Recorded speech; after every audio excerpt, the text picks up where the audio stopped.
Eh bien bonjour à toutes et à tous. Aujourd'hui, la différence entre le 8 bits, le 16 bits dans GIMP et le 32 bits.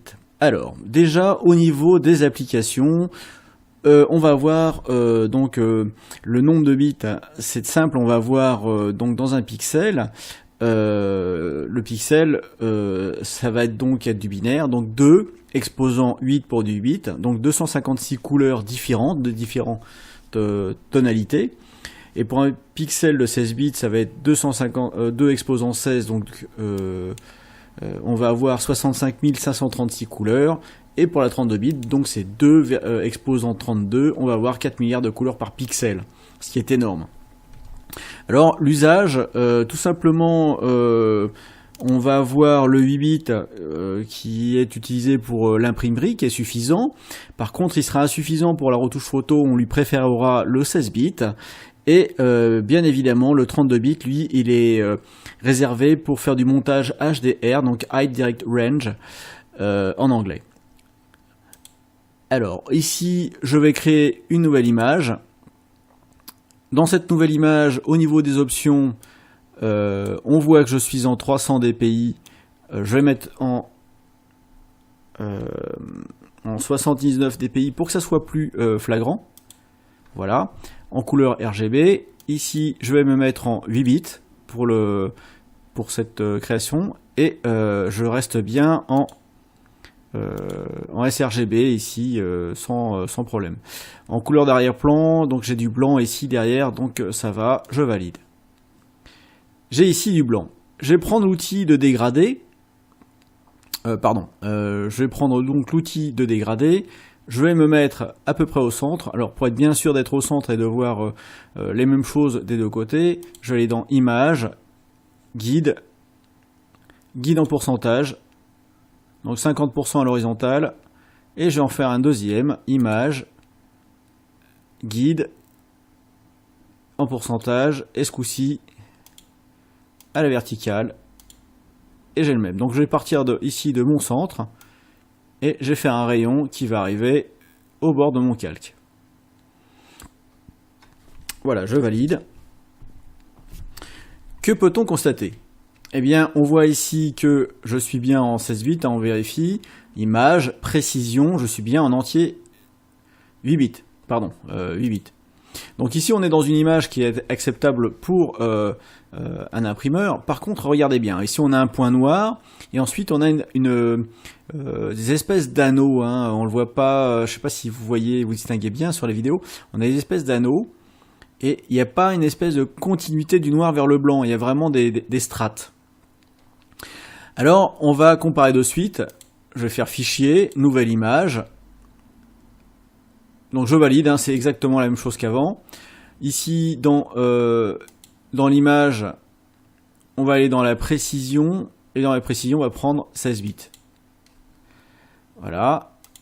On a la même chose en 16 bits. Je remets ici rapidement des guides.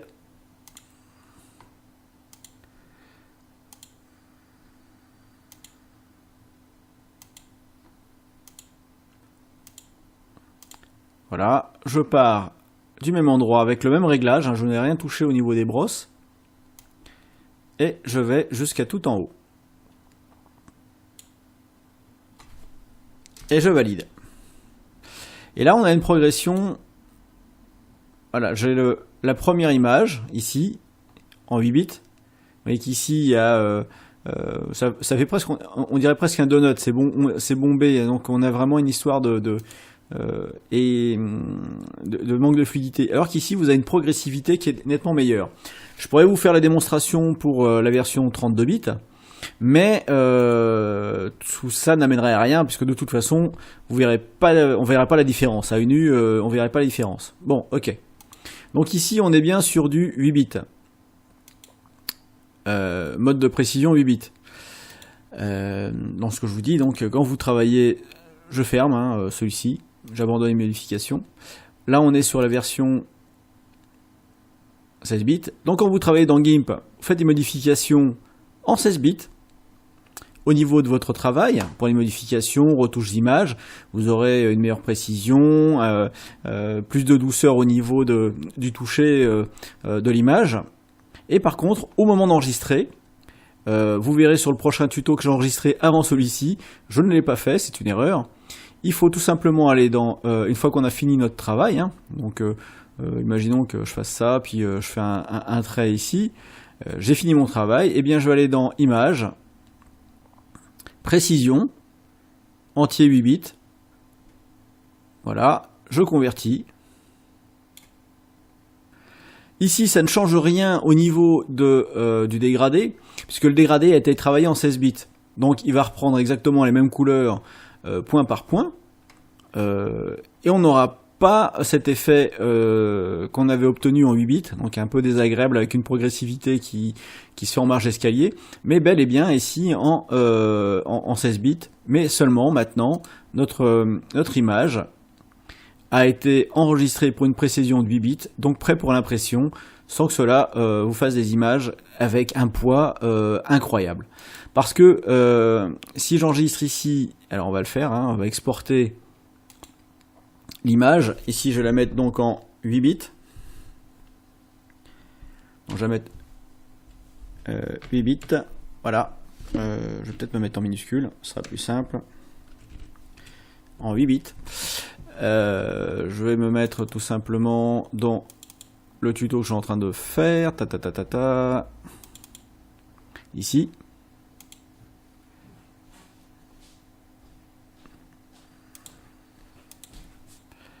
Et maintenant, je vais aller dans Images, Précision, je vais le mettre en 16 bits.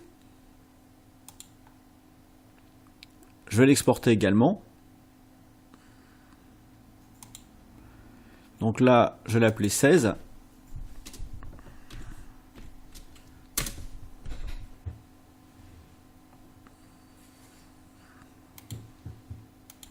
Et puis, eh bien, pour le fun, mais ça, vous pourrez le faire aussi chez vous, en mode de précision 32 bits.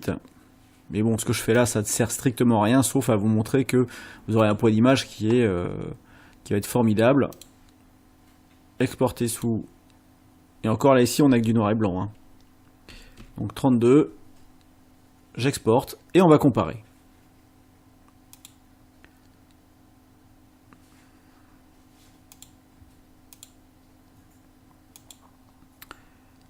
Voilà, donc j'ai mes 3 fichiers ici, que je peux agrandir, donc on va pas voir la différence. Par contre, on va regarder que le 8 bits, ici, on est à 577 kg. Le 16 bits à 687 kg. Et là, le 32 bits, bizarrement, il fait exactement le même poids. Bon, c'est dû au fait que j'ai pas utilisé beaucoup de couleurs, il n'y a pas beaucoup de nuances, il n'y a qu'un seul calque. Mais vous qui manipulez régulièrement GIMP, vous savez très bien que ça monte vite dans les tours et dans les octets à ce niveau-là. Donc vous voyez bien que la version 16 bits privilégiée pour l'impression finale pour votre imprimeur, hein, pour créer vos albums photos ou ce que vous voudrez, est à privilégier. Par contre, en mode travail, vous travaillez en 16 bits, sauf si vous faites du HDR. Donc le HDR, je vous rappelle, c'est le principe est simple, hein, vous prenez 3 photos avec votre appareil photo, en mettant votre appareil photo sur un pied, en regardant la même chose au même instant et avec 3 expositions différentes, vous allez obtenir un taux de luminosité et d'éclairage différents pour le ciel, je dirais les zones ombragées et puis l'environnement. Et en combinant les 3 avec d'autres logiciels ou avec GIMP, hein, au choix, vous allez pouvoir obtenir une photo dite HDR, donc avec une haute qualité de lumière. Et ça va se travailler donc en 32 bits dans GIMP. Par contre, à la fin de votre travail, enregistrez-le, exportez-le en 8 bits.